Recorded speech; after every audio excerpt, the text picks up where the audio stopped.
معانا رابع عملة في القايمة وهي قرش الأهرامات النادر الشهير، قرش سنة 1991. شرط العملة برضو يا جماعة ان هو يكون 1991. مواصفات العملة ديت يا جماعة اللي هو القرش الوزن بتاعه 2 جرام والقطر بتاعه 1.2 ملي والسماكة بتاعته 1.2 ملي، بينما القطر بتاعه 20 ملي.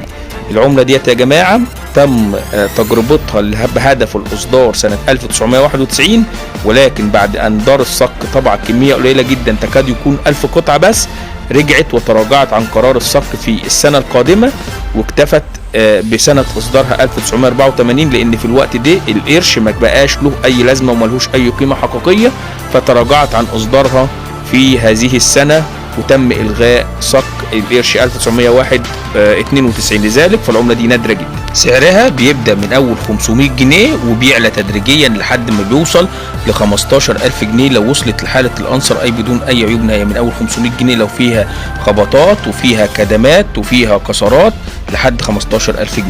فلو عجبك الفيديو فما تنسيناش ان انت تعمل لنا اشتراك في القناة وتفعل زر الجرس، عشان احنا بنتعب يا جماعة عشان نجيب لكم جميع الأسعار بتاعة العملات ديت وجميع التواريخ بالظبط، ونجيب لكم معلومات دقيقة تقدروا تستفيدوا بيها، مش بنضحك عليكم في حاجة.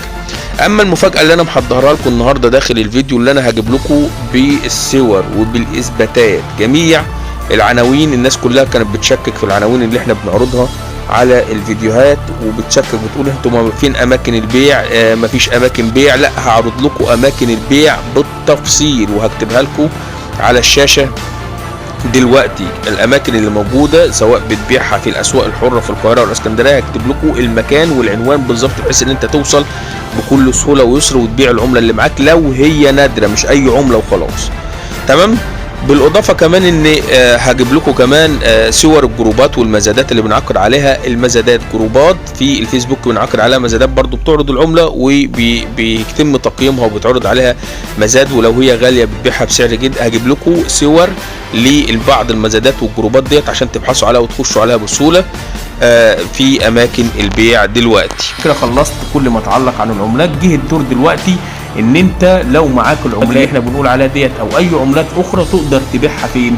تقدر تبيعها قلت لكم مرارا وتكرارا من خلال 5 اماكن. اول مكان تقدر تبيعها من خلال انا شخصيا، لو نفس العمله ونفس المواصفات اللي انا بقول عليها جوه الفيديو هتصورها وتبعتها لي، انا شخصيا هتواصل معاك واخدها بالسعر بعد ما نتفق عليها ونحدد قيمتها ونقيمها وهنتفق على السعر وهاخدها منك. تقدر تبيعها ايضا من خلال 4 اماكن. اول مكان من خلال الاسواق الحره اللي موجوده في الاسكندريه وفي موجوده في القاهره. في موجود سوق في القاهره بينعقد كل يوم سبت يسمى سوق ديانه جنب سينما ديانه في شارع عماد الدين الالفي، بينعقد كل يوم سبت من الساعه 8 صباحا حتى الساعه 5 مساء. ايضا في سوق بينعقد في الاسكندريه في منطقه ميامي جنب كافيه صيام، بينعقد كل يوم 4 من الساعه 8 حتى الساعه 5 مساء. طبعا تقدر تبيع فيهم العملات، بتروح وتعرض عملات هناك، ولاف الهواة والتجار بتعرض عليهم العملات. طب لو انت مش عاوز تبيع في الاسواق الحره ممكن تقدر تبيعها من خلال المتاجر الالكترونيه اللي موجوده على الانترنت زي جوميا وزي علي اكسبريس وزي امازون وزي اي باي والعديد من المتاجر الالكترونيه. ايضا تقدر تبيعها من خلال الجروبات اللي موجوده على الفيسبوك، وهناك العديد من الجروبات اللي موجوده على الفيسبوك اللي مخصصه لبيع العملات النادره والشحيحه، وبيتم عقد عليها مزادات بصفه مستمره بتعرض عليها العمله وبتواصل معاك الاف الهواة والتجار، ولو العمله بتاعتك نادره بتجيب سعر كويس بيبداوا يتواصلوا معاك وبياخدوها منك بسعر غالي جدا. وهسيب لكم روابط الجروبات ديت في الرابط اسفل الفيديو لو انتم بتشوفونا على اليوتيوب، فاطلب من حضراتكم ان انتم تشتركوا عندنا على قناتنا على اليوتيوب عشان هسيب لكم الرابط بتاعه الجروبات بتاعه الفيسبوك هناك. ايضا تقدر تبيعها من خلال رابع مكان وهي من خلال موقع يسمى موقع اوليكس. موقع اوليكس دي تطبيق بيتم تنزيله على التليفونات المحموله، موجود عند كل الناس، وفي فئه موجوده لبيع العملات النادره والشحيحه على هذا الموقع اللي هو موقع اوليكس. بتعرض العمله وبتواصل معاك ارضه الاف التجار والهواه بيشتروا منك العمله لو هي نادره. انا كده خلصت يا جماعه كل ما يتعلق عن الفيديو.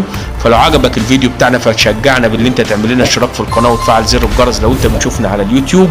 اما لو انت بتشوفنا على الفيسبوك فتعمل لنا لايك وشير ومتابعه. والسلام عليكم ورحمه الله وبركاته.